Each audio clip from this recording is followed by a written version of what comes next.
There goes the last one. So as I was saying, our timing is perfect.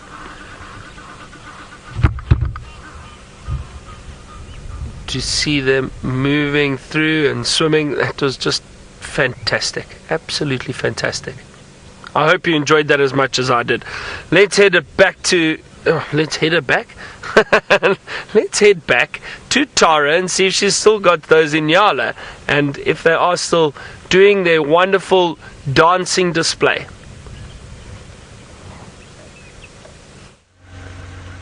Hello everybody. We do still have the Nyala. They are still down there. So we've been backwards and forwards across the dam wall a couple of times because we have heard the elephants in the background there. So we're just trying to work out the best part to try and see them. And I think they're actually heading towards the western side of the drainage line. But it looks like there's a couple of very big bulls there. So there is the Nyala. Oh, no, another go at trying to display there. Can you see he was really arching his back? And even the tail joins in as well and gets curled around. And he's definitely much larger than the male on the left, who he's just forced back. But interestingly enough, all the female Nyala are on the northern side of the dam. So they're all over there. They're right off in the distance there.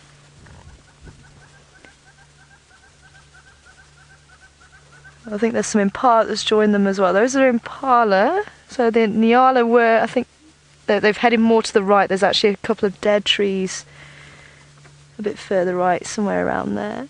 Yeah, there we go.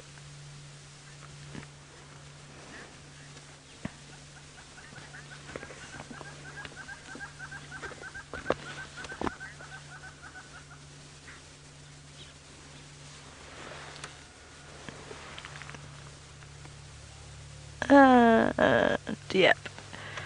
So just seeing if there was another vehicle that wanted to cross the wall. I have just seen the elephants just moving that way, so I think we're going to drive around and just see if we can catch up with them. So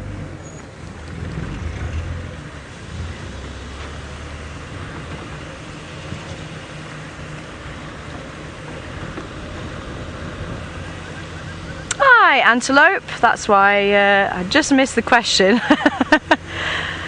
So Antelope, asking about Antelope. Slightly confused me then. Welcome on board. Wanting to know if other antelope species use dance as a way of intimidating other males. And it's not really springing to mind like the dance that the Nyala do, but they certainly will size each other up and sort of side by side, and a lot of animals actually do that, even the cats. So hope if this male Impala was actually showing, he was throwing his head back and actually grunting then, so he might just do it again because there's a couple more males here. So just showing his dominance. So they don't tend to dance, but they do tend to roar and just strut their stuff. As I say, just walking side by side helps them to see which one is taller. There you go, you can see them, see him actually throwing his head back. The elephants are coming up behind us. So I'm going to just try and turn the vehicle around just so we're facing them, so we can see what they get up to.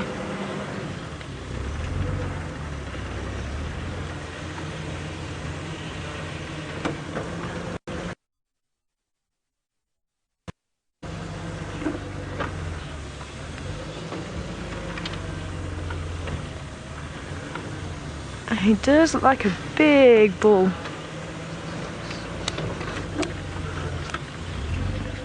Just trying to work out where he's likely to want to go, because we don't want to be in the way of this bull. See where it is. So he's going to come out just in front of us there. There we go.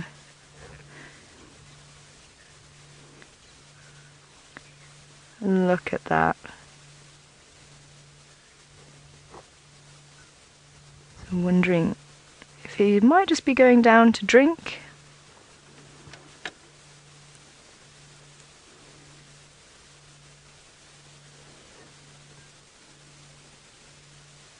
Hello, mister.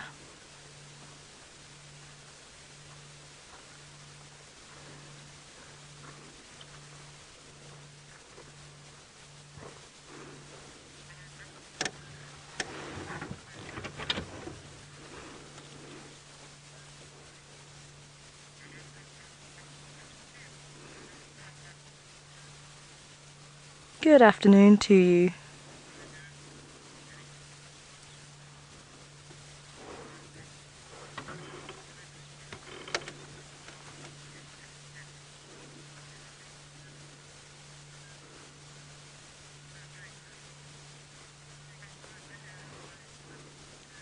And a second one's going to be coming up behind shortly.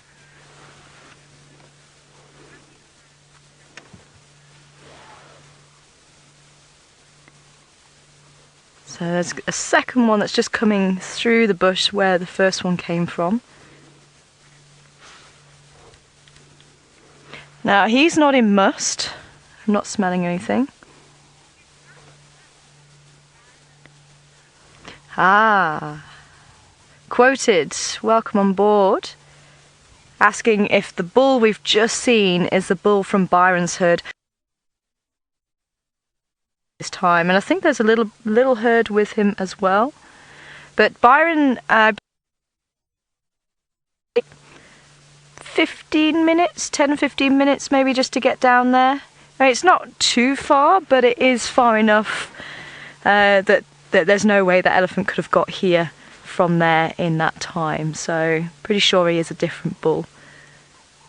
You can hear them just starting to come out the bush here. So with that bull taking that pathway there, I want to make sure that we keep that clear, because it's likely that the other elephants are going to want to come through there,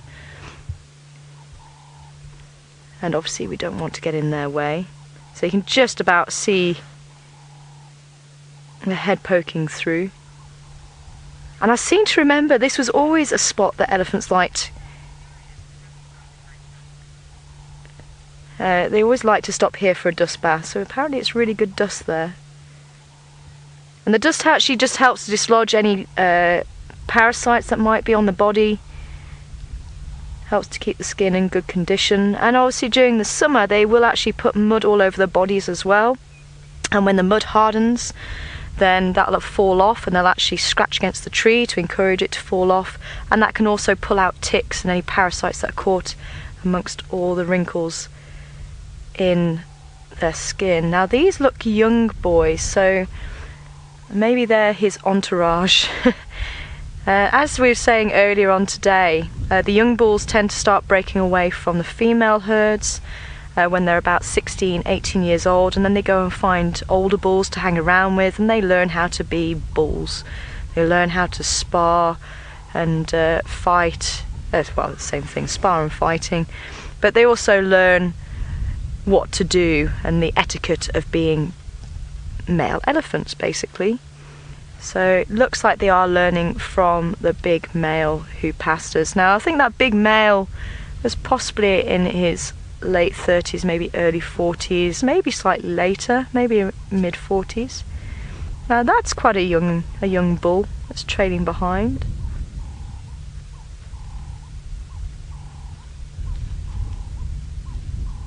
So there might be some females in here as well.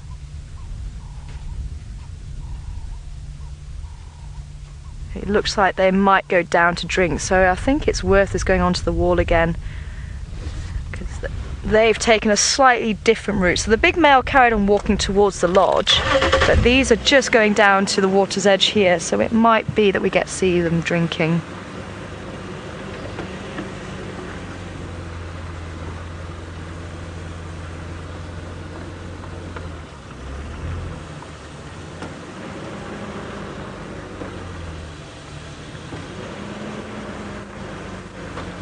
Hi, Yaku. Oops. Oh. Yaku wondering how far elephants walk. during the day, so I just misjudged. There's a little bit of a dip in the road there, and I just misjudged that one, so we were going for a little wee slide there. But Yaku wanting to know how far elephants walk in a day, and again it depends on the time of year. This time of year they will walk much further looking for food and water. Yeah, there we go. Then during the summer, now the summer they tend to do small close loops of figure of eights actually when they in an area looking for food, and they get wider and wider as they go further into into winter, sorry. Oh, that's nice. Unfortunately I'm the wrong way around, but there's some impala sparring just to the left of the elephants, and the elephants are drinking as well. How about that?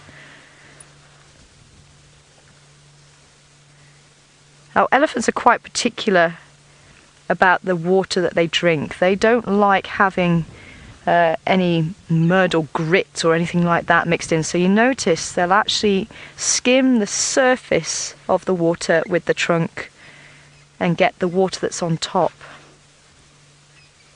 You can see they're not putting their trunk right in the water.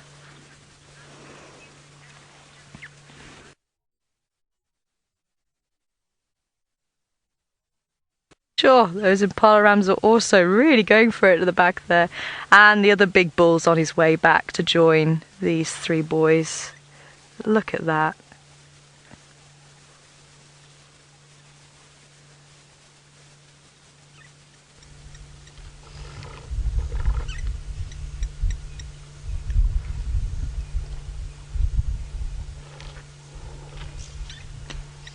So Exquisite X, I think the name was, wanting to know how much water an elephant can hold in its trunk. It will depend on the size of the elephant, of course, but some of the big adults could hold up to 14 litres in the trunk. Now I wonder if we're going to see a bit of a standoff. Now these elephants, we definitely saw them all together in the drainage line, but there seems to be a bit of a interesting thing going on here. Now it looks like they're wanting to greet each other. The trunks are actually being held as if they were going to put them in each other's mouths. There we go, there's the younger bull putting his trunk in the older bull's mouth. So maybe they didn't quite greet. There we go, in the drainage line.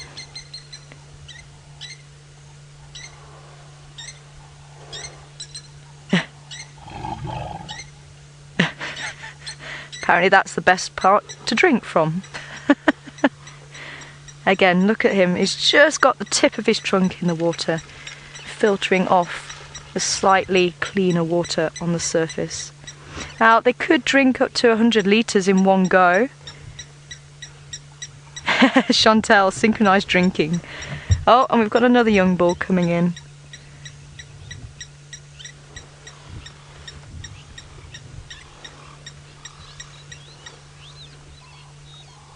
Yeah, definitely synchronised drinking. So there's a little bit of a myth that elephants can use their trunk like a straw and drink it straight through, because obviously that is their nose, so they have to hold it in their trunk and then squirt it into their mouth. On average a day, a big bull elephant could take in maybe 200 litres, 300 litres of water. If there's something wrong, then they will drink obviously a lot more, and if they're drinking up to 400 or 600 litres, that means there is something not quite right with them. There we go, there's the greeting. Is he allowed to put the trunk in the mouth? Oh, just heard a bit of a trumpet. There's some more elephants to our right in the drainage line. Now I did hear someone found some leopard tracks actually at Spaghetti Junction.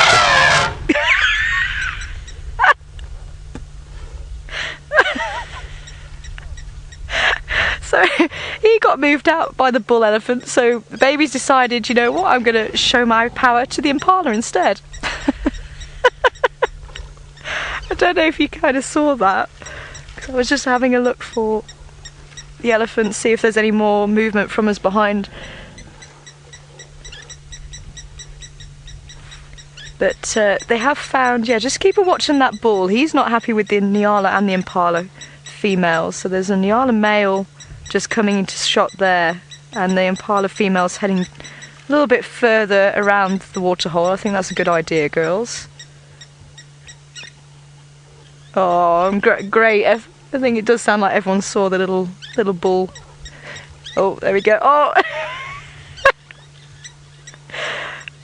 That was towards... Oh, what have we got going on there?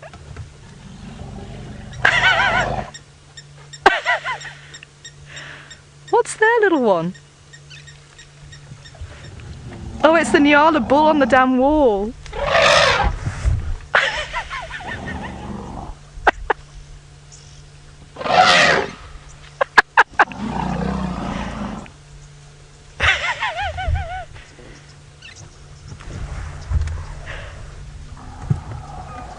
Now he's going to be interesting when he's a big bull, if he's throwing his weight around now.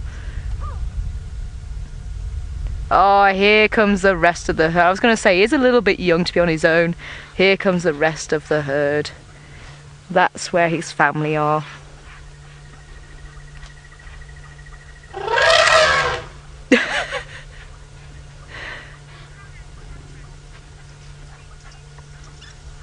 So many species all at once. Definitely, Catherine, it is getting a bit cooler. Animals do tend to come down to the water holes to drink late afternoon, especially in the summer.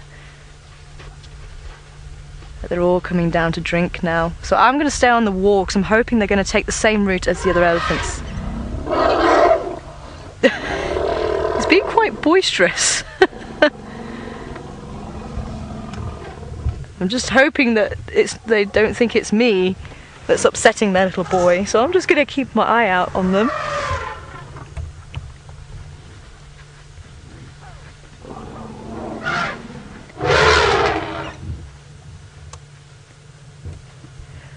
Like I was saying, I heard them talking about leopard tracks coming up from Spaghetti Junction, and Spaghetti Junction is the next junction down from here. So they may be finding, and they said that the leopard tracks went north, so I thought maybe hearing the trumpeting. Oh, there's a little one. Oh, there's lots of little ones. Here we go.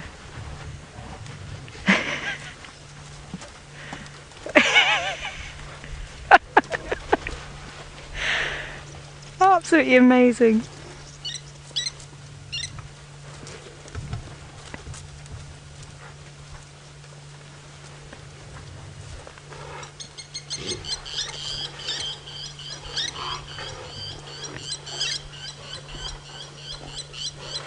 Oh, Mum was nudging the little boy who was causing all the commotion there, nudging him down towards the waterhole again. So perhaps the trumpeting was actually more to communicate with the little boy, see where he's gone maybe, rather than them being scared by a leopard. But I'll keep my eyes peeled. Perhaps the leopards are making their way up here. That would be nice.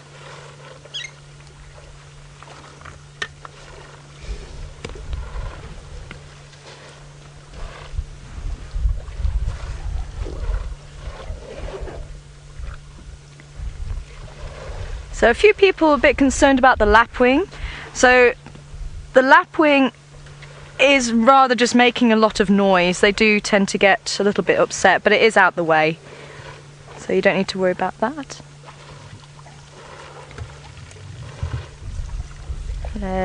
Okay, so we might get a bit of a greeting going on here. The bull's actually greeting the female and checking to see if she's in estrus. I don't know if you saw, there was the trunk just going between the legs again, and apparently she looks like she might be in estrus. She's the side of her the glands by her eye is actually weeping.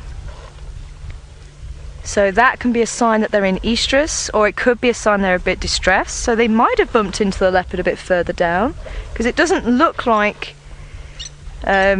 he's responding to her being in estrus. Yeah, you can see the lapwing just to the right of the bull, so it's in between the bull and the cow. There it is. Now they shouldn't have eggs this time of year.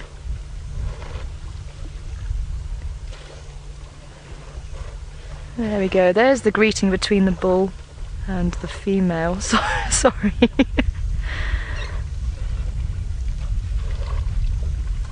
Oh no, tell a lie, that's another young bull.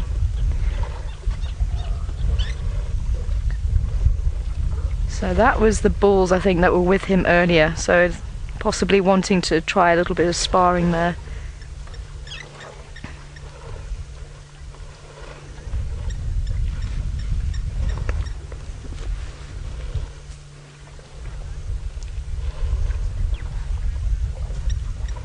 Gerber Waller.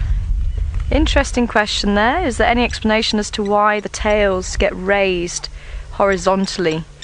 And it's funny actually, there are a number of animals that do it. Rhinos, giraffes, when they are scared, or when they are excited or becoming aggressive, that tail gets raised. And I'm actually not sure exactly why or what causes that. And it could be, so it is a very much, there's no way it can be misunderstood that it is actually a sign to say something is wrong, because as I say, sometimes these animals use their body language to actually communicate. Elephant eyesight is not very good, so that for an elephant I would say possibly not, and especially with the rhino as well. I'd have to do a bit of digging, see if anyone's actually done any research on that as to why the tail gets raised. I say we all know it does, but why it gets raised, that is an interesting one.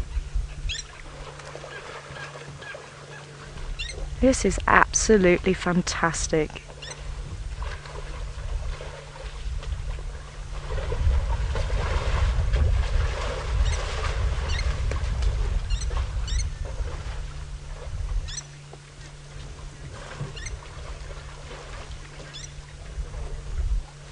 Hi Roshni. Roshni also making the observation that she's often seen the elephants running towards the dam as if there's not enough water around for them. And I think it's the excitement. Buffalo do the same as well. I think it is that excitement, possibly wanting to get there before everyone else muddies the water. Because as I say, they can be quite particular about their water. This time of year there isn't a lot of water around, but these elephants also know where to go digging for it. Again, the spaghetti junction I mentioned, they do have the sandy areas where you can find where the elephants have actually been digging, and sometimes you can actually catch them drinking there, and they'll wait their turn. So they'll dig, they'll wait for the water to fill up the hole and drink, and obviously that water is going to be filtered by the sand, so it's going to be nice and clean, and they will actually wait their turn.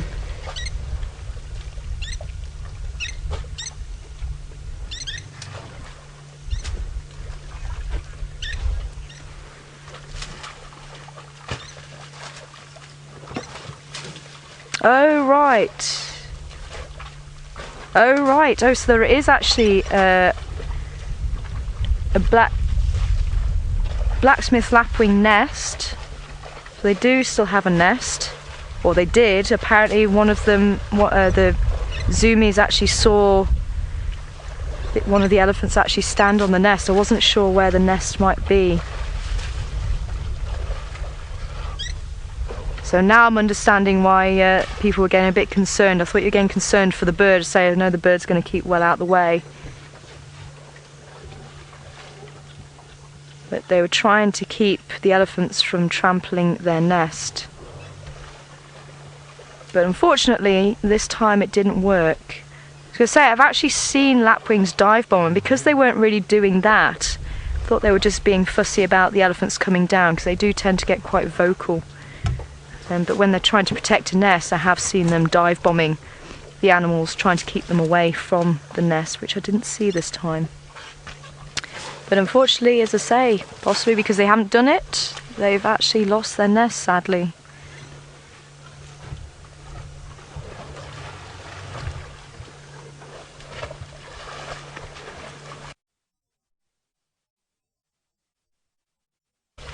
It could be that this lapwing pair are not as experienced. Maybe they just put their nest in a slightly too much of an open area.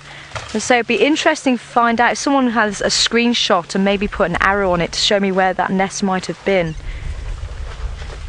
Because unfortunately for the lapwings, they don't make a song and dance about where their nest is, purely because obviously they don't want to show where their eggs are, and the eggs are extremely well camouflaged as well. Oh, we've got the Nyala, look. The elephants are not liking the Wildebeest or the Nyala, and I think we need to maybe move. They're not happy about those Wildebeest coming in. Wildebeest decide, you know what, elephants, it's our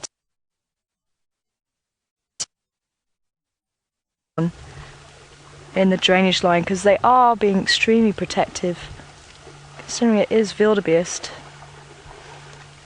But did you see this female right up front, making sure the babies are behind her?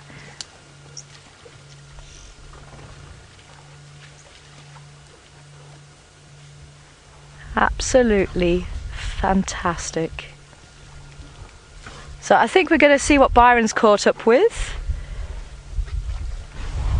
And we're going to just reposition ourselves and see if we can get another view for you.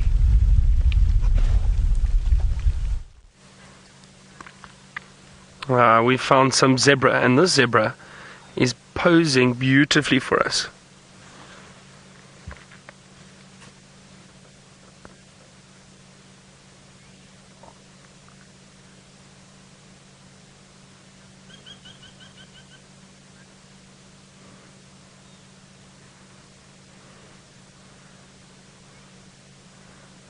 It's a beautiful, beautiful shot. That golden light and the zebra enjoying the termite mound, getting a bit of a view from up there. Excuse me. Just listening to one of the other guides. I'm giving an update. They're trying to follow up on leopard tracks, or trying to track a leopard. They've got some leopard tracks somewhere. Don't think it's on Djuma. I think there are different sets of tracks around at the moment. But he just said to the other guide, he said he's been looking around, looks like the tracks head north, but no joy yet. So that obviously means he just hasn't found it yet. There's another zebra sticking its head out just to the right of the termite mound. Well, it's now put its head down.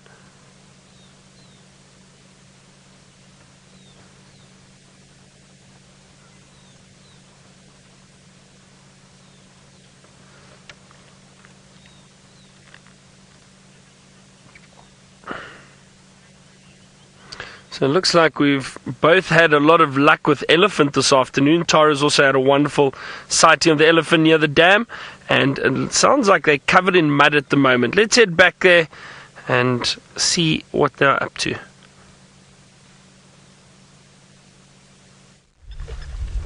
Oh, well, we were going to move on and see if we can get a better view, but then they started rolling in the mud, and it's just so wonderful to see that. So we have one of the females really giving herself a good mud bath. And as I say, even in the winter time, it can actually help remove ticks and other parasites. During the summer, it helps keep them cool. You're helping that one down there. It's like, go on, get down.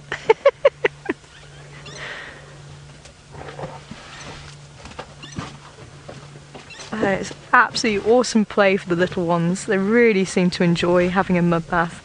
Some of the smaller elephants you can see right in the middle of the herd. Oh, and it looks like the old bull might try to be rolling in mud. I'm not sure if he's really going to do well there, but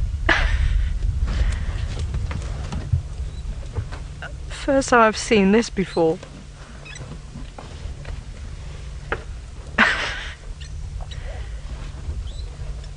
It's almost like he's actually crouching so they're feeling less intimidated by him. Look at that. Absolutely fantastic.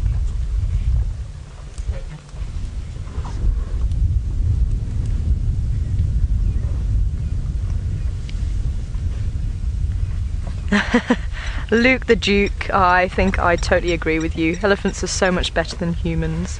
But it really is amazing how much we share with them. It really is. And the more we learn about elephants, the more we realise we didn't know. So I've never actually seen this type of behaviour with an old bull and a younger bull before. This is absolutely lovely.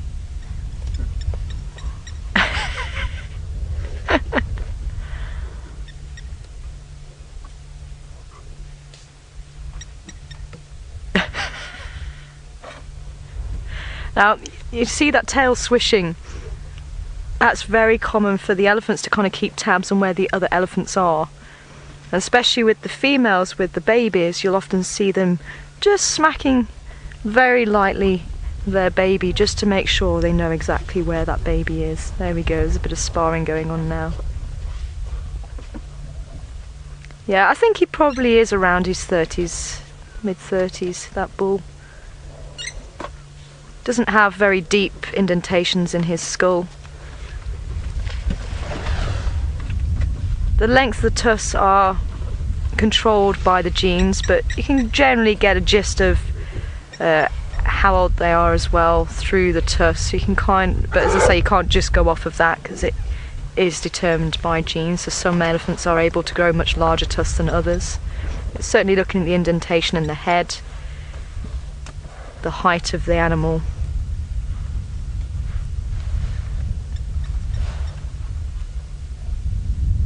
Now I'm wondering if these ladies are actually patiently waiting for us to move. I think maybe they're wanting to walk up onto the damn wall, so I'm wondering if it's worth us moving back and letting them come up here, because there's one lady just looking at us as if to say, are you going to move anytime soon? So I'm going to see if that's what she wants us to do.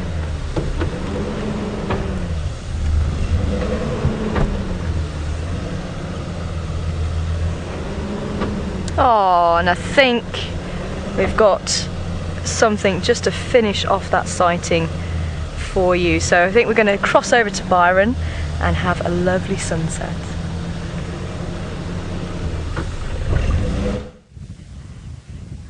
There's, well, a zebra enjoying the sunset. A beautiful golden light on it at the moment. Still up on the termite mound.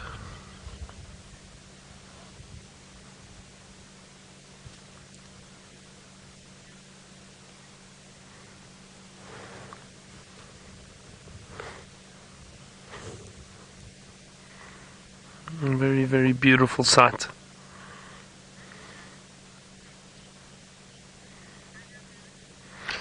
Anaban, this is known as the Burchell's zebra. It's not a subspecies of zebra, it's just a species of zebra. So I think it's Equus burchelli. If I'm not mistaken, the Burchell's zebra or the Plains zebra, also known as the Plains zebra. So this is Equus burchelli. And let me double check my...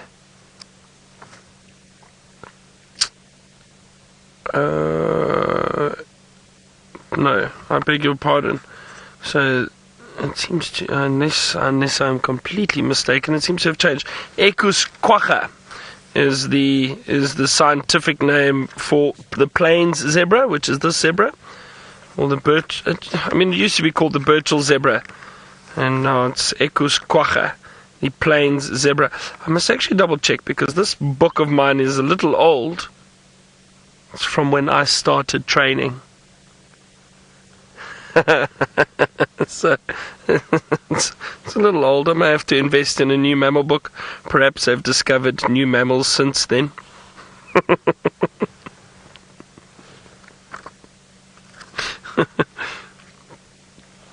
Now we only have 3 species down in southern Africa. We've got the Plains zebra, and then we've got 2 other species known as the Cape Mountain zebra, found kind of the southern central part of South Africa in the Karoo, and that is the Cape Mountain zebra, obviously down in the Cape, and you might be able to see, let me show you quickly. This is the Cape Mountain zebra.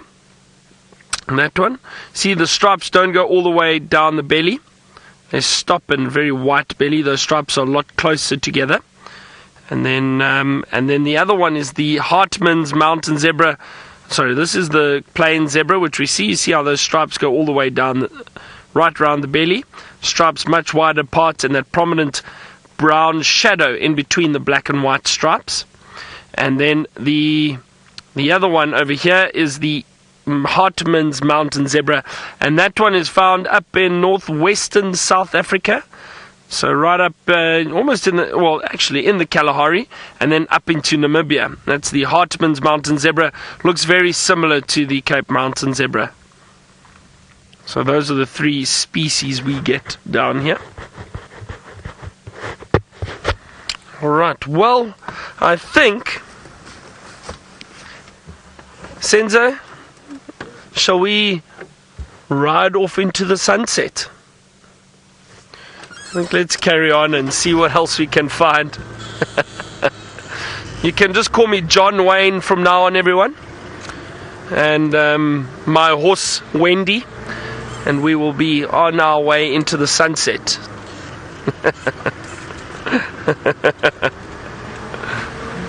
Alright, it sounds like Tara's found herself in a interesting situation. Elephant are blocking her way. Let's go have a look.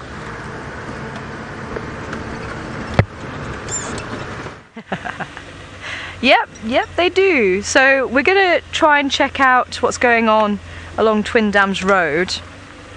So the elephants did decide to go off this way, but there's a couple of young bulls who are busy sparring just on the road there, just up ahead of us, while the rest of them disappear through into the open area. The other young bulls are splashing around. Oh, sorry. Making their way into the water there.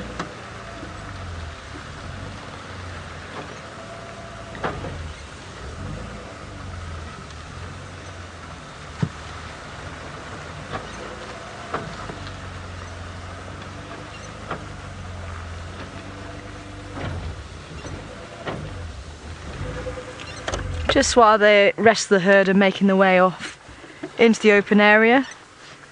So that is just lovely.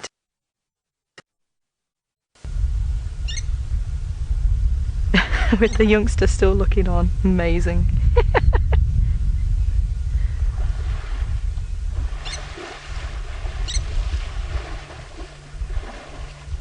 I want to be an elephant now and play in the water. It's just a little bit too cold for me as a human. But that looks like a lot of fun. Oh, we've got the little youngster going to go have a go at the blacksmith lapwing again.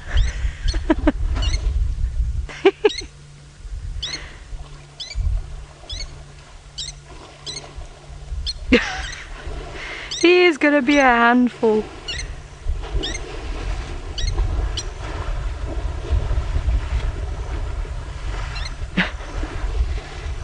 Come on, little one, you're getting left behind.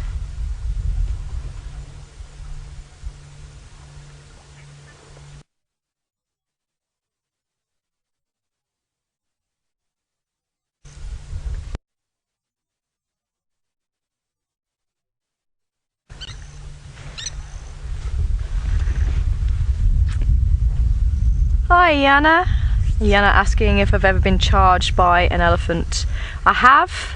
There was a female that she was halfway between a warning charge and a full-on charge, but there was enough vegetation between us and her that slowed her down, and it was actually more displacement behaviour than anything, because I think the lions we think were in the area, and I think they'd been upset by them. They were a little bit more on high alert than what they normally would do, so I stopped quite a distance from them, a good 80 metres or so, and maybe more, and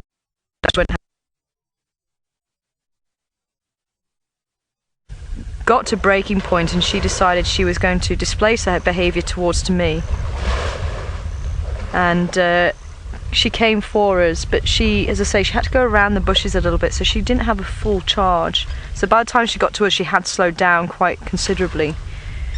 and I just thought, something said to me in my head, don't shout. So I just said, hey lady, what's this? And it almost broke her concentration, and she stopped about 4 meters from us, something like that. But sometimes whatever you do, it's not going to stop them, and you just have to get out of there. And it's trying to know when that's going to be, because sometimes if you actually move, that triggers them to follow, and that sort of changes the behavior to actually follow through. So it's trying to read that behavior of when they are just warning you, or where, you know, where the best thing to do is to actually get out of there if it is a full-on charge. But obviously we try and avoid getting into that situation in the first place, but the more you go into the bush, the higher the possibility of actually having an incident like that, because as I say, every day is different, and you do what you can to limit it, and sometimes you find yourself in that situation. These boys are having an absolute party. I was going to say jaw, but I suddenly realised people aren't going to really understand that. But that's what we call a party down here in South Africa.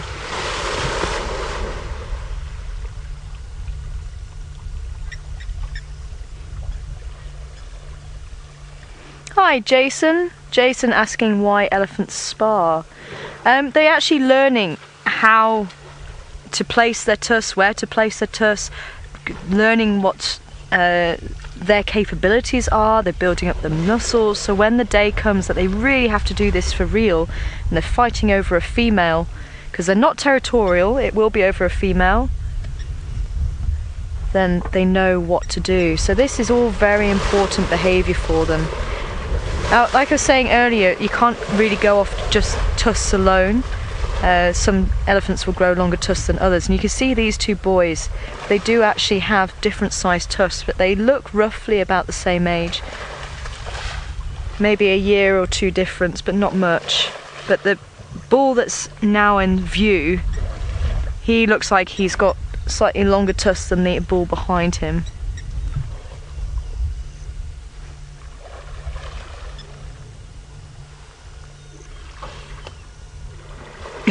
He's picking his toes. Now those feet are very sensitive, so he might have stood on something that he didn't quite like.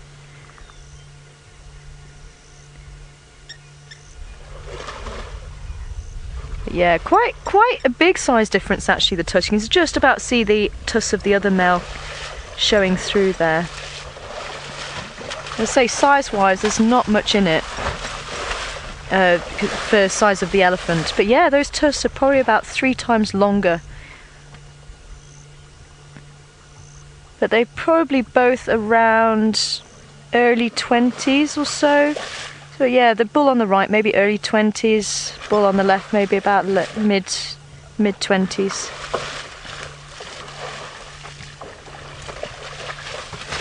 Hi Leah wanting to know, how do you age an elephant?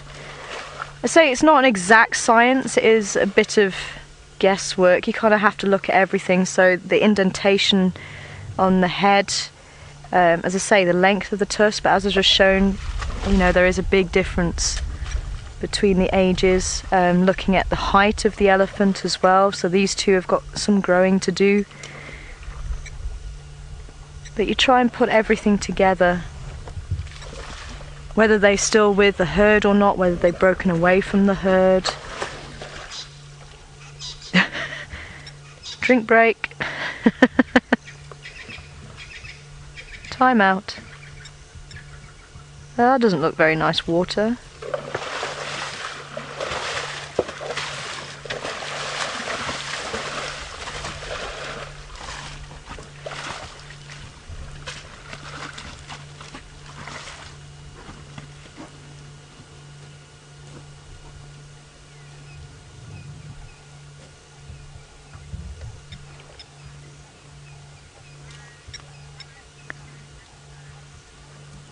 Oh, lovely.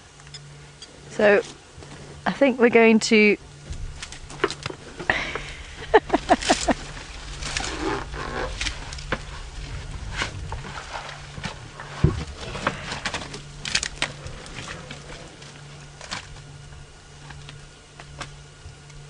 think these guys are just enjoying being the stars of the show at the moment.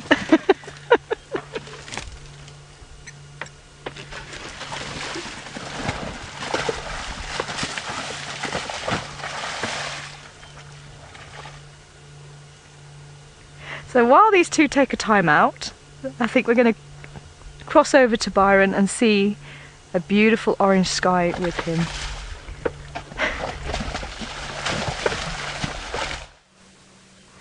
I have a look at that magnificent sky that we have. Sunset with a silhouetted yellow-billed hornbill.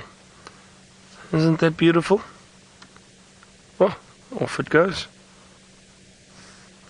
But that is just really, really very pretty. Isn't that beautiful? Nice little sunset. Tough day in Africa. Well, our afternoon has definitely been much better than our morning. We when I say we, I struggled this morning. I was unable to find very much. I found some warthog. That was about it. But this afternoon it's been great. We've seen giraffe, we've seen elephant. What else? Ooh, the owl. The owl was the highlight for me. The little Scops owl. Very beautiful. We started the show with that. So that was a nice little start. Now, there's a vulture sitting in a tree off to my right. It looks like a white-backed vulture. Let's have a look now. Yeah, there were actually a few vultures around here. There are 4. There's that one. And then there were another 3 sitting on a tree behind us. But I don't think it's because of a carcass. Now, occasionally vultures, they do rest at times and they do perch in trees. I think if there was a potential kill around, I think we probably would have seen more. And we would have seen tracks of predators in the area. And we haven't seen anything. I've been looking around, so I think maybe these vultures are just resting. At times, you might find 1 or 2 vultures fly down and perch in a tree and rest, and then 1 or 2 may see them and then just go and investigate and just see if there is food. But they do rest and perch up in trees, and especially bare trees like that. That looks like a marula from here. I think it is, yeah. And there, luckily, not too many branches or leaves around, so it's easier for these large birds to land in and roost in for the night. So they will probably end up spending the night here, and then tomorrow, as the day warms up, catch the thermals and start flying around looking for food. Although, you know what, everyone, I don't know. I'm doubting myself a little bit. Now, I'll tell you why. Hold on a second. Let me show you something. Now, we're just going to move away from this vulture a little bit. Now, there goes another vulture that just took off from that tree. That's not really what I'm worried about. Give me a second.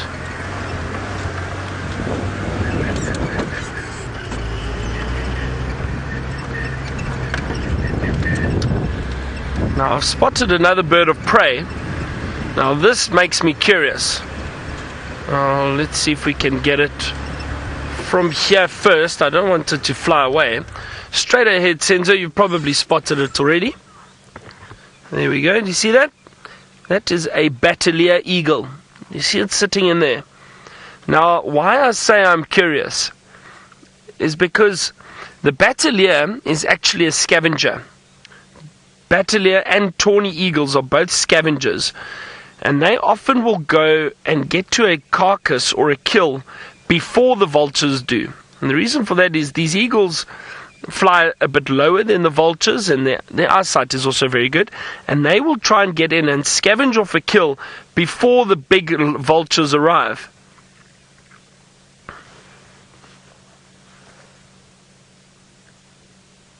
There we go, you can see it again.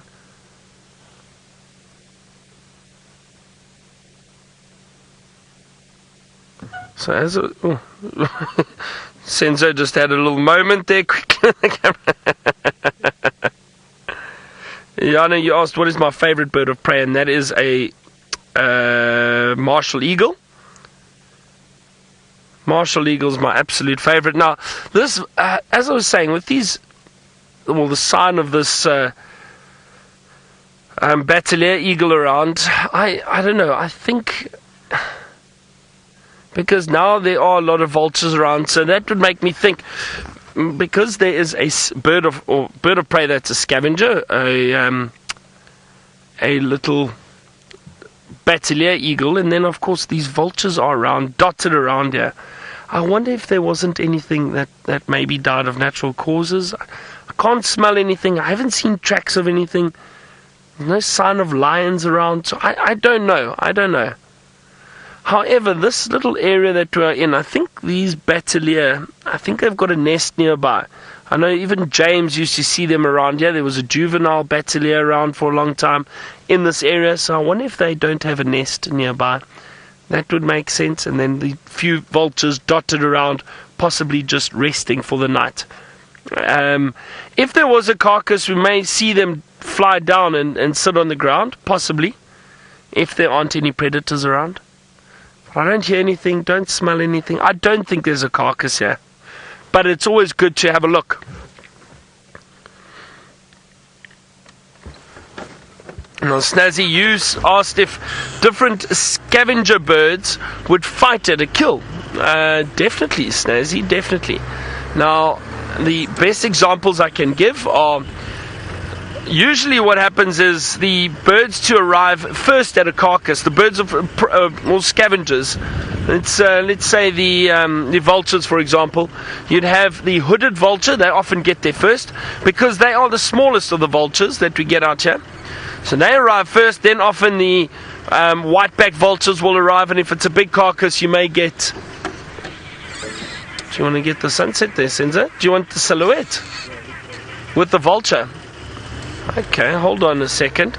We might have a beautiful silhouette of a vulture on a dead tree with the sunset. Oh, this could be very good. Senza, we might be a little too low. Hold on. What about that? Senza, is that okay?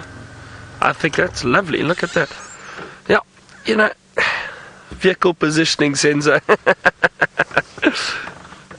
So as I was saying, Snazzy, the hooded vultures and the white-backed vultures often get to carcasses first, but the lappet-faced vultures, when they arrive, these other vultures quickly make space for them. Those are the largest vultures.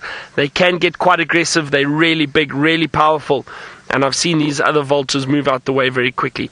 So, yes, they will definitely fight at a carcass and chase one another away. And then, of course, the big marabou storks, they may chase a vulture or two away, or they'll feed on one side and let the vultures feed on another side. Lovely silhouette of a vulture.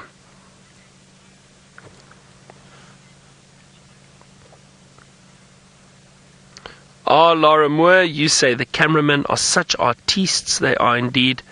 But this is a lovely view. Can we brighten it a little bit, Senzo? Let's just see.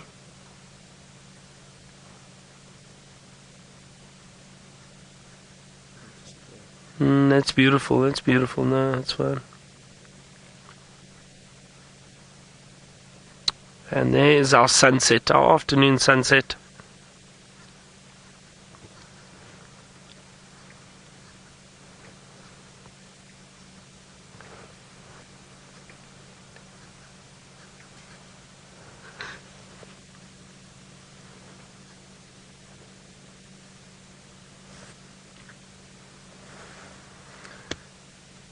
Now this would be a perfect time to stop and stretch our legs and have some sundowners with guests. And just listen to the bush a little bit, and maybe something, alarm calls and alerts us to where there might be a predator moving around.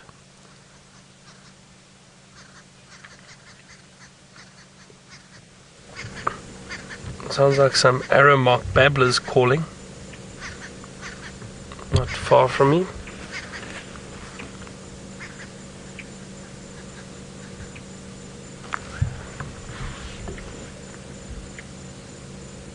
Oh, that's very beautiful. Isn't that lovely?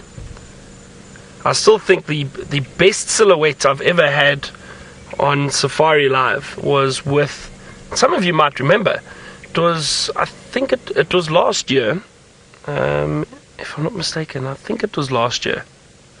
But it was of a brown snake eagle perched in a tree, similar to this, and just beautiful clouds and the sunset. The colors were magnificent, but that shape of the brown snake eagle silhouette was really amazing. And that I must be honest, I think that's one of the best silhouettes I've ever had.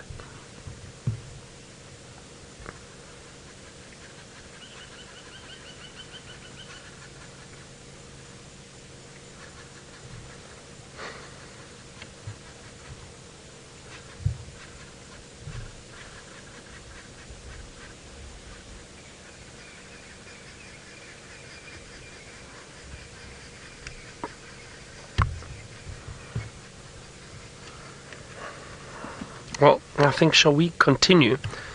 And let's go see. Well, we've still got a little bit of light if we don't get some tracks or find something moving around. Now, apparently a lot of you were wondering because I mentioned that I was such a big flower fan. What my favorite flowers are. So, favorite flowers, easy. In the bush, 2 flowers, the leopard orchid and Cilia africana, beautiful leopard orchid that we get out here, yellow and brown flowers, and the other one is the Impala lily, scientific name not remembered. I'll have to look that up. I forgot the scientific name of the Impala lily, but the beautiful white and pink flowers, very bright, very vibrant, and usually in winter. That's where they flower in winter. So everything else is bare and barren. You get these wonderful Impala lilies flowering at the moment. Well, hang on a second, everyone. Look what we have here. Wait. Let me just look for a gap quickly. Senzo, I can't find a gap now. Maybe through there. Hold on. Oh no. Hold on. Trying to find a gap. I'd like to show you all something quickly. Is that okay, Senzo?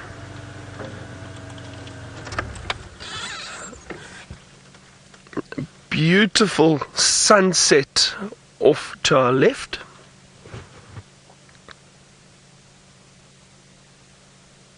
That's stunning. Really, really wonderful. And then off to our right, I see a bad moon rising. Let's have a look up there quickly. Just above the trees, and the beautiful moon. Look at that, almost full moon, not quite yet. I think another day or two. It's judging by the time and that, and yeah, another. I mean, it looks full, but it's not full yet.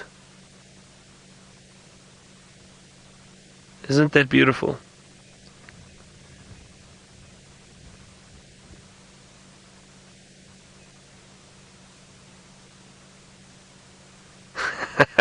When I used to guide permanently,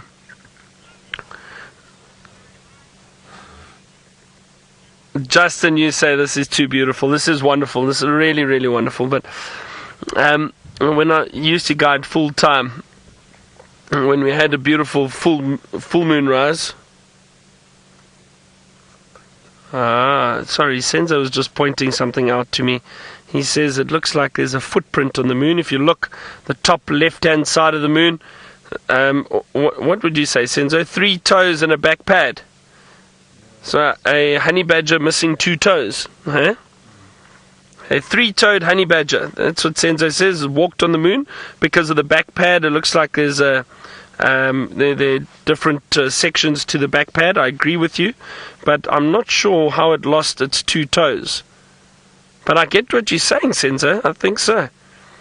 So, if any of you were wondering, yep, a honey badger has walked on the moon. Oh dear. Senzo, maybe we've been out here a little too long. So as I was saying, when I guided permanently, we, myself and one or two other guides, as soon as we got a beautiful full moon rise, we would kind of recite the words to I See a Bad Moon Rising by Creedence Clearwater Revival. I don't know if anybody really enjoyed it, but I thought it was quite funny. So I would say, Richard, confirm, do you see a bad moon rising? He would say, affirm, I see a bad moon rising. And someone else would say, well, don't go round tonight. It's bound to take your life. There's a bad moon on the rise. Oh dear, James is going to kill me for singing. I can see the angry texts coming through already from James, asking me what the hell am I doing.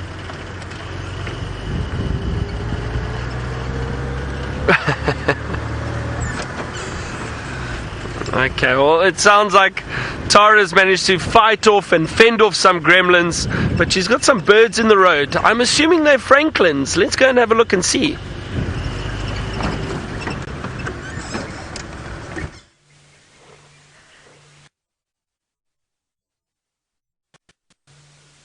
We've actually got a Natal Spur Fowl there with some babies. There was actually about 4 chicks that ran from the road. So there's one just, actually there's 2 just in the top left of your screen, and then there's another one with the adult there. How sweet are they? Natal Spur Fowl. You can see those bright orange bill and legs really standing out in the bush there. But it takes both parents to raise the young. So even though the young are capable of finding food for themselves, once they hatch out, the parents still need to be around to defend them. And there they go, disappearing into the bush. Oh, that was so sweet though. Very, very cool. So we've just checked along the riverbed, the Milwati, see if there is any sign of those leopard tracks, or indeed the cat that made them. Unfortunately, it looks like the elephants have actually pushed over a tree, so unfortunately we couldn't get that far. We got to probably about opposite us now. So we're gonna carry on heading back towards Gowrie Dam and just see if we've got any alarm calls as we go, something that might tell us that a leopard is there. I'm convinced that leopard's going to be heading towards Gowrie Dam. I don't know why, possibly because all the animals are around there, but I'm hoping my feeling is right. Keep your fingers crossed. That would be absolutely amazing to see the leopard. They really are building themselves up for me. I think I'll be very upset if I don't get a chance to see them before I leave, because as you know, they are one of my greatest loves, an absolutely fascinating animal. I think there it is. Is it there? Is it there? Is it there? No, it's a bush buck. Just disappearing. Oh, I thought that was just so poetic then. Oh, I'm on tenter hooks. Eyes are peeled. Not that it is just a bush buck, but it would really be nice to see them. Yeah, definitely holding thumbs, everybody. Thank you so much. I know you guys have had 2 leopards the other day, Tandy and Hosanna. I nearly forgot his name then. That's a new name for me. And I think there was some really fantastic interaction there. And we think that there was actually a mating pair seen heading east from, heading west from Bateleur Lodge into the block somewhere between Aubrey's and Sandy Patch yesterday morning. It was possibly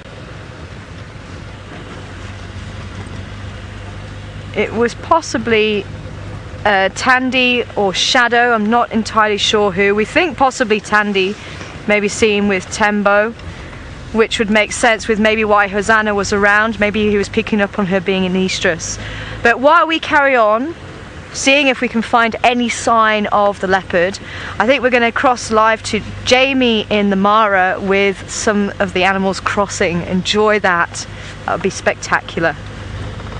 And welcome to the disembodied voice part of this afternoon's Sunset Safari, where I narrate over one of our river cams here in the Masai Mara, and in this case the main North River Cam, where, as you can see, a gathering of wildebeest has started on the banks.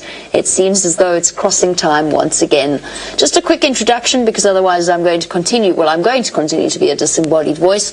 My name is Jamie, and this afternoon I will be controlling the camera, so if it, suddenly veers off wildly off to the left or off to the right, that is entirely my fault. What we're watching at the moment is pretty standard crossing behavior. The wildebeest know they have to cross the river. They also know that within the river there are crocodiles, and in this case a grumpy hippo that is strutting along through and trying to show off just how big he is. The hippo don't like the wildebeest particularly either. And so as a result, the wildebeest gather together on the banks looking somewhat terrified, and eventually one of them will be brave enough to take the plunge. Which one is it going to be in this case? Oh, little internal skirmish there. All of these herds gather together, lots of males, lots of females, and as a result the males tend to spend a lot of time fighting off rivals. Watch this hippo disappear, it's astounding.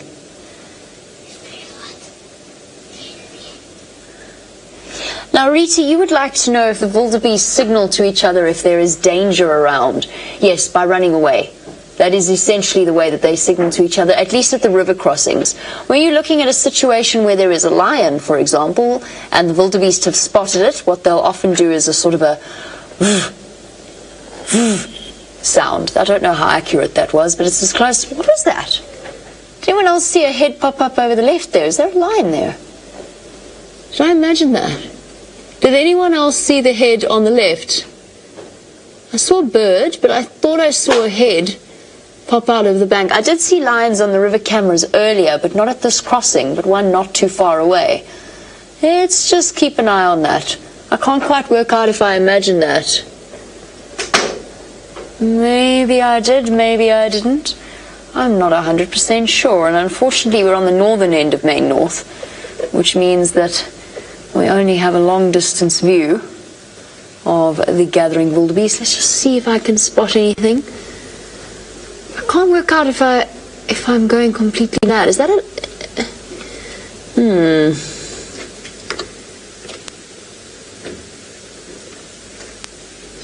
I'm desperately trying to see. I think I'm going to stay at this position. I think that's exactly what I'm going to do. I'm going to stay and watch these wildebeest.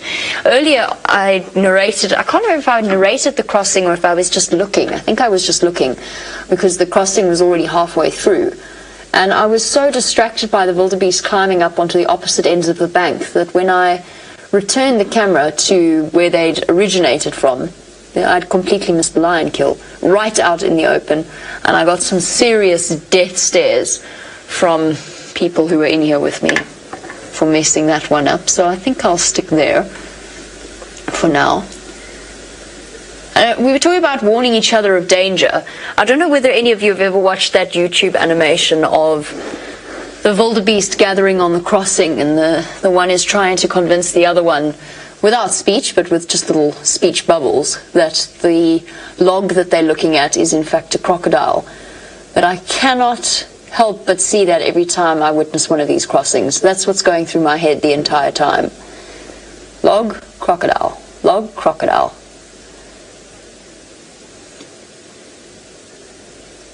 Oh, now apparently, how funny is that? Tara's on the same page, and I'm so sad that I'm missing her while she's at Djuma. I would have loved to see her again, and I hope she's having a fantastic time. I did see the mouse running away from the lion running into the mouse running into the lion and terrifying the lion sighting, which was absolutely hilarious. So it seems as though she's been having some good luck. Apparently Tara was hoping that I'd seen that animation. I have. It's hilarious. And I had to laugh when I saw that somebody had put it on Brent's Facebook. I think it's the sound effects. Oh, there's a yellow-billed stork that just crossed in front at the bottom left of your screen. I'm reluctant to follow it, though, in case I miss a lion popping out. There's something in the Wildebeest body language there. Are they looking? Where are you looking? Who's going to be brave enough? There's Mum and little one. You know what I find quite heartbreaking is when you end up on the opposite side of a river crossing and the poor separated youngsters and mothers racing up and down, contact calling to each other constantly. Very sad. Poor things. Although I did witness a reunion which was relatively joyous. Mother running from, it was like something out of a movie or a film, with the female running flat out from one side and the baby running flat out from the other side, and then coming together with great relief, and then the baby immediately having a chance to suckle. Maybe it was water that I saw splashing, or maybe there's a hippo there hiding on the, maybe it's a hippo breathing out, because I just saw a little bit of spray there. Whoops, sorry. I hope you're not prone to motion sickness. There's a slight lag on this camera.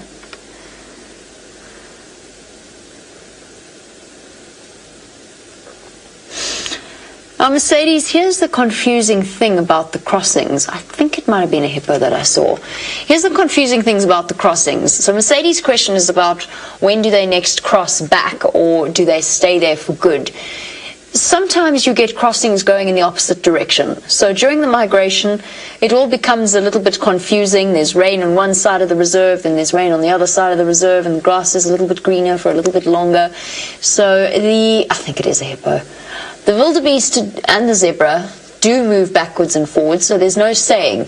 One wildebeest, one individual might go across the river and not cross it again until in another 5 months' time, when it's time to migrate back in the same direction that they've come from. Or it might move backwards and forwards several times over the river.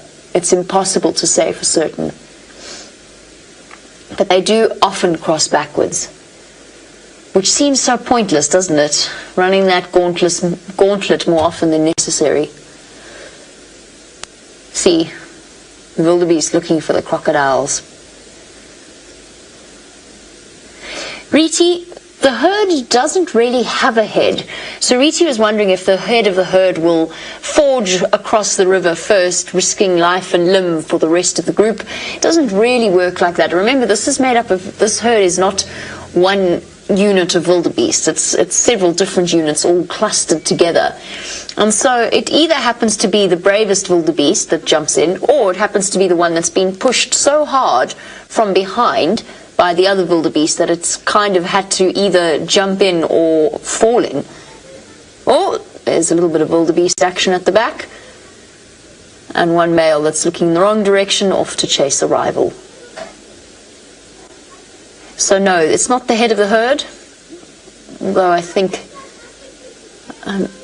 it would be something interesting to see what the head of the herd would have to say. Okay, we're going to sit patiently and wait to see whether or not these wildies decide to take the plunge while they bumble about on this side of the river. Let's go all the way back to South Africa, where Byron is doing some bumbling of his own.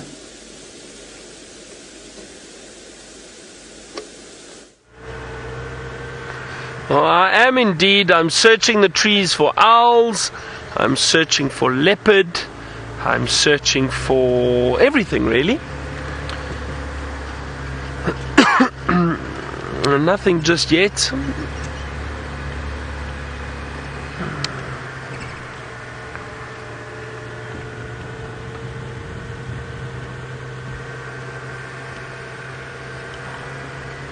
Hold on a second. Sorry, I can hear someone calling me on the radio. Might be Tara. Go ahead.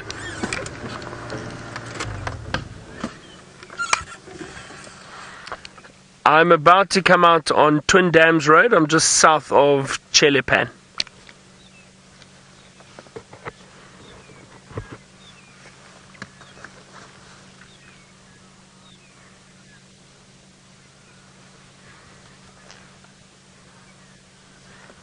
Okay, copy that. Thanks, Tara. I think Tara's in search of a leopard. Apparently they had leopard tracks around here. I'm not sure where it's gone, but I think we'll have a look around and just see if we have any luck or any sign. Maybe, you never know.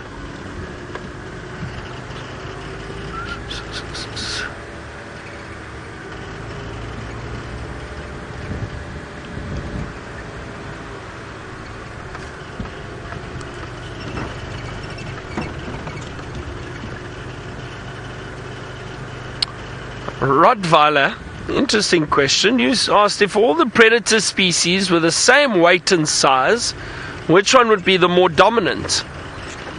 My guess would be... I'm torn, actually. I'm torn between two. I'll tell you why. No, I think leopard. I think a leopard would be... Senzo, what do you think? Wild dogs? Not a chance, buddy. Not a chance. Oh, so we've got a massive debate now, Rottweiler. You've... yeah. Oh, no, I don't know. I think leopard. Power to weight ratio, that cat is amazing. That cat is really amazing. I've seen a pride of lions attack a male leopard and it stood its ground and managed to fight them, fend them off and keep them at bay. Now, think if that leopard was the same size as a 140 or 160 kilogram lion, when a male leopard's only about 80 kilograms, I rest my case. Wild dog, slender, fast runners, long distance runners, but I don't think they're powerful enough to deal with the leopard, fast, agile leopard. Hey, Senza? I don't know. My guess, it would be interesting what Tara thinks. We can ask her just now.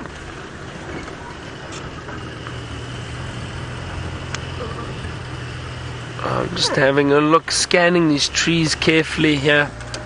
We often hear the owls in these areas along the drainage lines.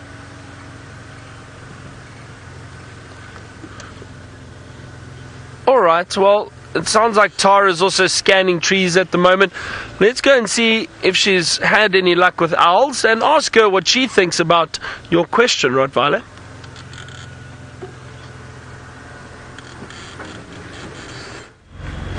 That's a really interesting question, Rottweiler. We've got another Nyala to our right. I think we're going to leave those now because we did see them nicely in the light. So we're just scanning for any sign of the nocturnal creatures now. With any luck? Maybe an owl, seems we have Craig on board.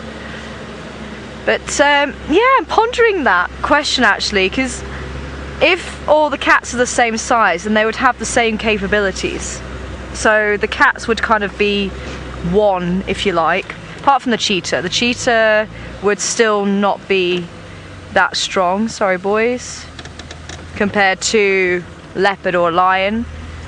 But it depends, are we just talking about African animals? Or are we talking about the animals worldwide? Because then throwing bears in the mix, I think bears might just be slightly more dominant. If a grizzly was the same size maybe as the cats, I think possibly they might win strength-wise. Depends on what size we're talking about. I mean, and also what sort of size we're talking about. If it's the size of lions or whether it's the size of leopards. Because the African wild dog, I think, was Senzo's, and the African wild dog actually has one of the strongest bites to body ratio.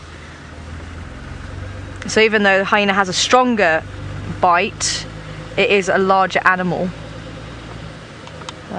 We've got the elephant herd just coming out to our right. I'm just going to switch the spotlight off because elephants don't like the spotlight. Are you going to walk in front of us, lady? I don't know. What do you think, Craig? What would you go for?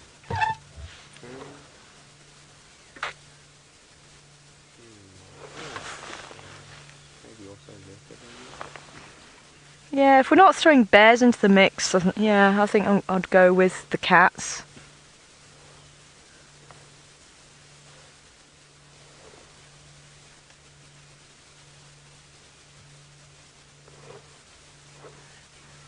Wow, look at that shocking pink sky.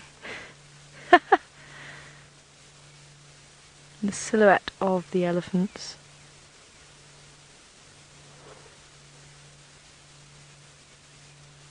There's our little family group moving off to join the rest of the herd. I heard a big branch breaking somewhere up ahead.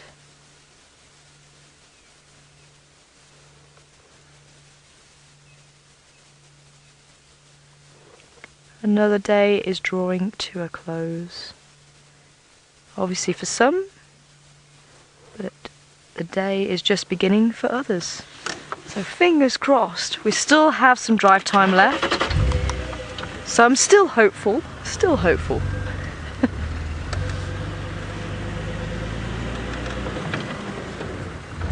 Diana, welcome on board, and we're certainly going to try our best to try and show you some nocturnal animals. Asking what type of nocturnal animals we have out here. Oh, we have a whole range, but they are very, very secretive. I think just because there's a little elephant there, we're going to avoid him. He obviously didn't want to shine the light on him. It's funny, they really don't like spotlights being shone on them at all. So we have the genets, and the genets are literally about the same size as a small domestic cat. So you're looking at this sort of body length, very, very cute. Very long ringed tail, so if you know what a ringtail lemur looks like, just imagine a ringed tail on the end of a domestic cat, and that's pretty much what a genet looks like. Then you have a civet, also black and white. It's about the same size, if not slightly larger than a raccoon. So you're looking about that sort of body size without the tails, about that sort of height. Relatives of the slender mongoose that we were trying to see earlier, and the dwarf mongoose. That's the white-tailed mongoose. We have seen them a few times here. So they also body size about that sort of length, about that sort of height. Servals, which are spotted cats. From the dashboard, they stand maybe about that sort of height. Very large ears for trying to detect rodents in the long grass. And they also come out during the day as well. We also have caracal around. So a lovely red cat, or roy cat in Afrikaans, because of the rusty red colour. Aardvarks would be amazing to show you. They actually look a bit like a kangaroo crossed with, I suppose, a pig with an elongated nose and elongated ears, but they've got a very big muscular tail. And actually a colleague of mine saw an aardvark being harassed by a couple of jackal, actually, which are another nocturnal animal, a little bit larger than a fox. And the jackal were irritating it so much, I think nipping at its tail, and the aardvark actually turned around and punched one. I guess they've got pretty big forearms and muscles.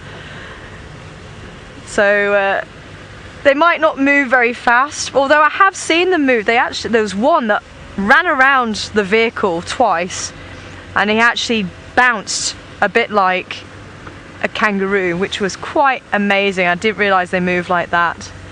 So we're going to carry on looking for some of those nocturnal creatures that I've just mentioned, and I think Jamie has quite a spectacular show to show you. Graham, please shut door. I'm trying to keep things a little bit more silent in this general direction, but I have spectacularly failed. However, what we have to show you out here is the approaching weather conditions.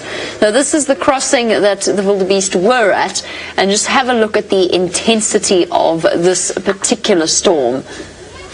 Look at the lightning rolling in. In fact, oh goodness, it is really truly ominous looking out here, and if you have a look at the wind, you can see the clouds of dust blowing. It's almost as though there is a crossing happening, but it's just the wind blowing the dust backwards and forwards. And then if we could, it actually might be quite nice to switch to dusty crossing, which looks even more ominous. I mean, dusty looks really truly terrifying. Look at this. Look how dramatic the sky looks. And when I look outside, it's actually quite weird. I look outside and I see a lightning flash out of the window, and then I can see it sort of corresponding with the crossings lighting up. The wildebeest have scattered. They've decided that this really is not the weather for a crossing. Just not the day for it. And one can hardly blame them. I wouldn't want to have to cross in that weather either. It is really quite scary. Let's go back to Main North. You can see it's pouring with rain. James, of course, is out there somewhere, possibly a bit windswept and maybe a little bit damp. Hopefully he's found somewhere to bunker down, somewhere safe and secure, because it really is a serious storm on its way. And even though, I mean, this is not the rainy season in Kenya, or at least in the Masai Mara, but that doesn't mean it doesn't rain. It rains all year round. So it is bucketing down. And then if you have a look at Main South, actually, up to the mountain towards where we are, doesn't look that bad at all. Look at that. But it's blowing in our direction.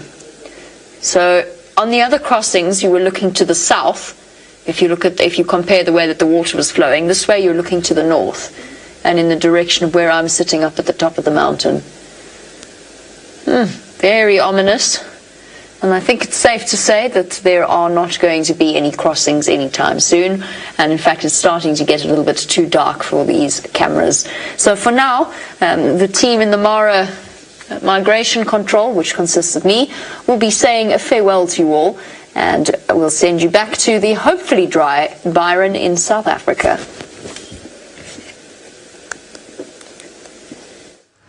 I am indeed dry. Jamie, thank you very, very much. And thanks, James, he was on earlier, our team in the Mara.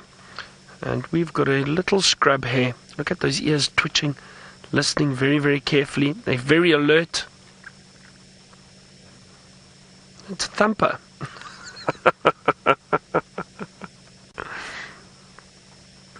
I can hear scops owls calling in the distance. Always nice to see those little scrub hares, nocturnal creatures that we do see from time to time. Now, I haven't been able to find another owl. I've been looking, but no sign, no sign.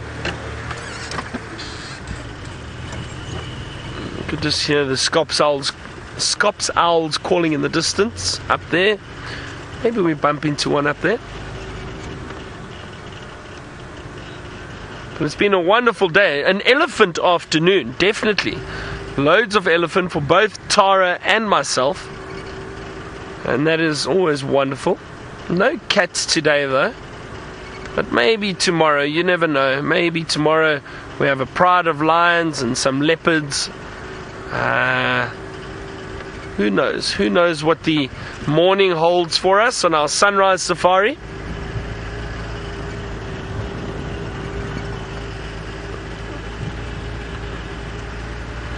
Just having a look, we've still got a minute or so left. Really hope you've enjoyed our Sunday sunset safari with all of us, and I hope you are all having a great weekend, or the end to the weekend. Hope you had a great weekend. It's now finished. Back to work. Tomorrow morning is going to be my last drive for this stint, so I will be saying goodbye tomorrow morning for a while, and then I'll be back again at some point. But thank you again to everyone. Tara and Craig, thank you on the other vehicle. And of course, the Prince of Kenya, Senzo. Thanks, Senzo. I keep mocking Senzo because he returned from Kenya looking like a Kenyan. I think he bought all their whole outfit and wore it. And wears it around camp.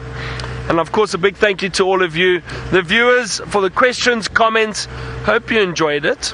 And Alice and Chantel in the final control, the voices in my head, as I like to call them.